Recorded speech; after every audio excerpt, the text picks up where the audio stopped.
Alla chiamata nazionale hanno risposto praticamente tutti gli addetti alla ristorazione collettiva, in Veneto la quasi totalità degli addetti alle mense. La protesta in piazza nello specifico si è concentrata sul bando di gara della Regione Veneto per la ristorazione in sanità per gli ospedali e i CEOD. E secondo noi sono a rischio 890 posti di lavoro. Degli 890 lavoratori che attualmente producono i pasti e li servono, cioè le addette mensa che servono i pasti, se viene tutto concentrato in 1-2 centri cottura a livello regionale, quanti di questi possono essere assorbiti? Noi diciamo decisamente pochi.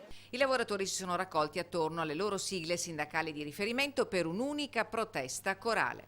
I manifestanti sì, vengono da tutti i posti della regione, anche perché il problema è molto grosso e molto grave.